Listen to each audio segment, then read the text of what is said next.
Merhabalar, kanalıma hoş geldiniz. Ben Tuğba. Geçen videoda bahsetmiş olduğum bazlama hamurundan yaptığım börek tariflerini sizlerle paylaşacağım. Böreğimin ne kadar lezzetli gözüktüğünü görüyorsunuz. Ve ayrıca kıymalı dışında başka çeşit bir börek tarifim daha var. Onu da sizlerle paylaşacağım. Börek harçlarımın tarifine başlıyorum. 4 adet yumurtanın içerisine 2 yemek kaşığı süzme yoğurt koyacağım. Dolu dolu 2 yemek kaşığı süzme yoğurt koyuyorum. Bu benim küçüklüğümden beri annemin yaptığı çok lezzetli bir börek tarifi, mutlaka deneyin. İçerisine doğramış olduğum ince ince kıydığım 4-5 dal maydanozu ekliyorum. Pul biber, karabiber, tuz ve biraz da nane ekliyorum. Yarım çay bardağı yani 60 milim kadar sıvı yağ ekliyorum. Bunların hepsini karıştıracağım ve börek harcım hazır. İzleyenler belki de bunu ilk defa görmüşlerdir. Mutlaka deneyin ve lezzetine bakın. Tadına doyamayacağınıza eminim. İlk börek harcım hazır. Şimdi kıymalı börek harcına geçiyorum. Ocağımı yaktım, tavamı aldım. Üzerine yarım çay bardağından biraz daha az sıvı yağ ekliyorum. 50 milim sıvı yağ. Bir tane ince ince doğradığım soğan ekliyorum.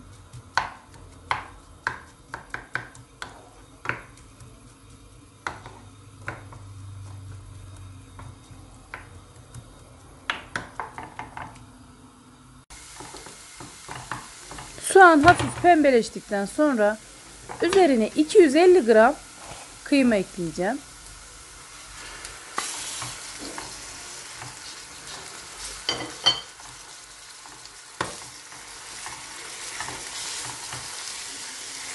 Kıymayı kaşığımla parçalayarak kavurmaya başlıyorum.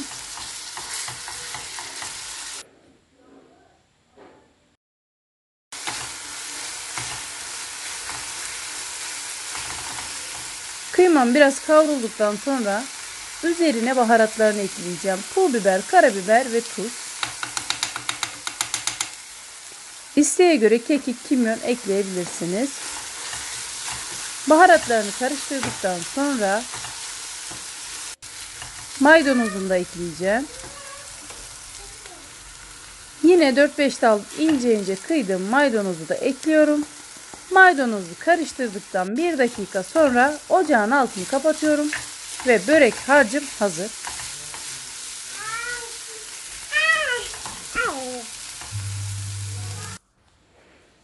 Bazlama hamurumdan biraz mandalina büyüklüğünde bezeler tutuyorum. Bazlama hamurunun tarifini merak edenlere linke bırakacağım. Açıklamalar kısmındaki linke tıklayarak bazlama hamurunu nasıl yoğurduğuma ulaşabilirsiniz. Ve hamurumun altına üstüne bolca un serperek açıyorum.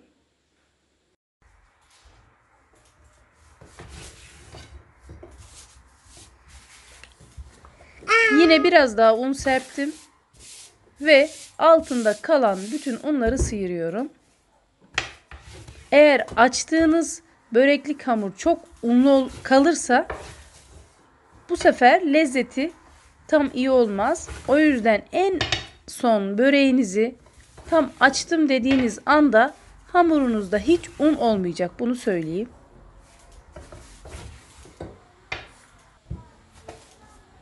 Oklavama alıp iyice unlar varsa da çırpıyorum. Kalınlığını da gösteriyorum size.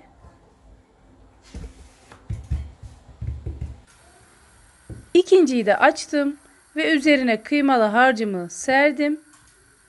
Diğer açmış olduğum hamurumu da onun üzerine koyuyorum.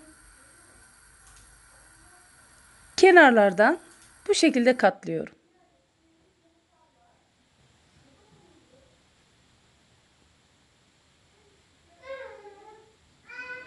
Katlamış olduğum böreğimi ocağın altını iyice açtığım ve ısıttığım tavada kontrollü bir şekilde arkalı önlü pişireceğim.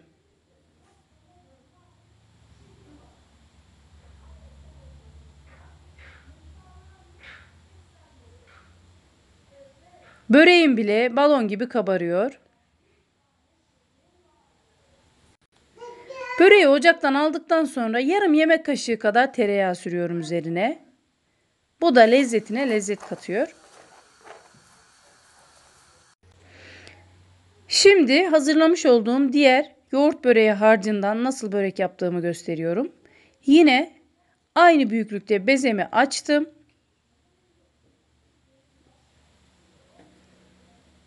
...5-6 yemek kaşığı kadar içine harcından bırakıyorum. Kenarlarına iyice parmağımla bastırıyorum. Ortasına da 1-2 kere bu şekilde bastırıp yine ocakta çok iyi ısıtmış olduğum tavaya atıp kontrollü bir şekilde pişireceğim. Yine küçük bir hatırlatma yapmak istiyorum. Videomu buraya kadar izleyenler lütfen kanalıma abone değilse abone olurlarsa ve açıklama kısmına ufak da olsa bir yorum yaparlarsa, beğenip like atarlarsa ve videomuzu paylaşırlarsa çok mutlu olurum. Ve hazırlamış olduğum yoğurt böreğimin üzerine de yine biraz tereyağı sürdüm. Bu malzemelerden tam 5 adet yoğurt böreği ve 2 adet de bu gördüğünüz şekilde kıymalı börek çıkıyor. Böreklerimi kesip içlerini de sizlerle paylaşacağım. Birazdan yoğurt böreğini de keseceğim. Lezzetine doyamayacağınız harika börek tarifi, ekmek hamurlarından hazırlayabileceğiniz çok lezzetli börek harçları tarifini sizlerle paylaştım. Ve yoğurt böreğini de bölüyorum. Mutlaka deneyin ve tadına bakın. Güzel bir videomun yine sonuna yaklaştık. Beni izlediğiniz için çok teşekkür ederim. Sizlerle yeni ve güzel tariflerde buluşmak dileğiyle. Hoşça kalın, afiyetle kalın ve sağlıcakla kalın. Her şey gönlünüzce olsun.